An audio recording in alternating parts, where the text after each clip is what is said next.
Hello बच्चों, तो आप प्रश्न को देखते हैं। एक लंबवृत्तीय शंकु का आयतन 9856 सेंटीमीटर क्यूब है। इसके आधार का व्यास 28 सेंटीमीटर है। तो बच्चों हमें शंकु की तिर्यक ऊंचाई ज्ञात करनी है। तो दिए गए प्रश्न की मुख्य अवधारणा की बात करें तो यहाँ पर हम देखेंगे शंकु का आयतन ज्ञात करने का सूत्र क्या होता है बच्चों। तो देखो यहाँ पर 1/3 गुनी पाई आर स्क्वायर एच के। बच्चों यहाँ पर आर क्या है, तो शंकु के आधार की त्रिज्या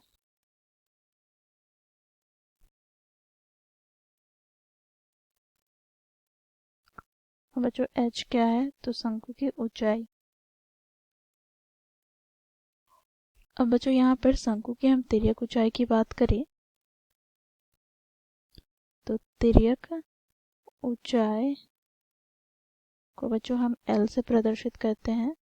तो L बराबर क्या हो जाएगा, तो देखो यहाँ पर त्रिज्या का स्क्वायर प्लस ऊंचाई का स्क्वायर का वर्गमूल।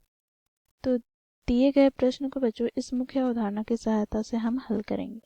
बच्चों देखो प्रश्न में हमें क्या दे रखा है, तो देखो यहाँ पर शंकु के आधार का व्यास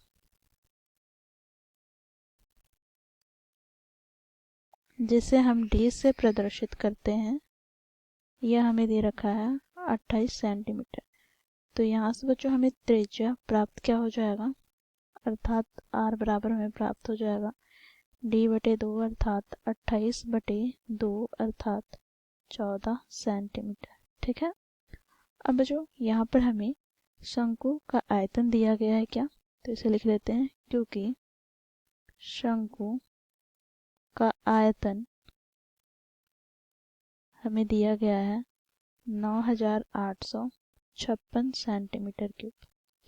बच्चों यहाँ पर हम लोगों ने मुख्य अवधारणा में देखा कि शंकु का आयतन ज्ञात करने का सूत्र क्या होता है, तो 1/3 गुनी पाई आर स्क्वायर एच बराबर यहाँ पर क्या हो जाएगा 9856।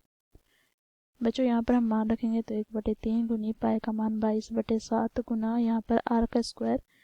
तो यहाँ पर आर हम लोगों ने क्या ज्ञात किया है बच्चों, तो देखो 14 सेंटीमीटर। तो यहाँ से हमें प्राप्त हो जाएगा 14 गुनी एच बराबर 9856। बच्चों यहाँ पर देखो हम इसे विभाजित करेंगे तो 7 से 14 को विभाजित करते हैं तो 7 दूनी 14। यहाँ से बच्चों देखो 11 से विभाजित करते हैं तो 11 दूनी 22। यहाँ पर 11 से विभाजित करते हैं तो 11 8 88। यहाँ पर कितना बच गया 10। तो 11 9 99 6 बच गया तो 11 6 66। तो हम इसे 4 से विभाजित करेंगे तो 4 दूनी 8, फिर 4 दूनी 8, 4 चौके 16। अब 14 से विभाजित करते हैं तो 14 1 14, यहाँ पर 8 बच गया तो 14 6 84। ठीक है। तो यहाँ से बच्चों हमें h बराबर क्या प्राप्त हो गया, तो 16 गुनी 3 अर्थात 16 3 48 सेंटीमीटर।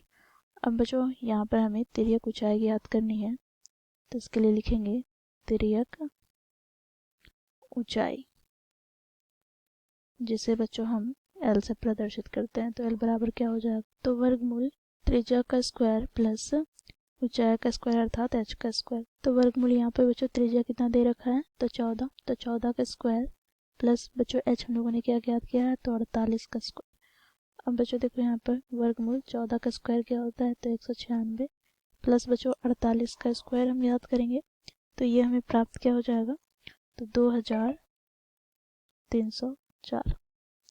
अब बच्चों देखो यहाँ पर इसका हम योग करते हैं तो यहाँ से बच्चों देखो 4 + 6 10, हाथ में 1, 9 और 1 10, हाथ में 1, फिर यहाँ से देखो 3 और 1 4 और 1 5 और यहाँ पर 2।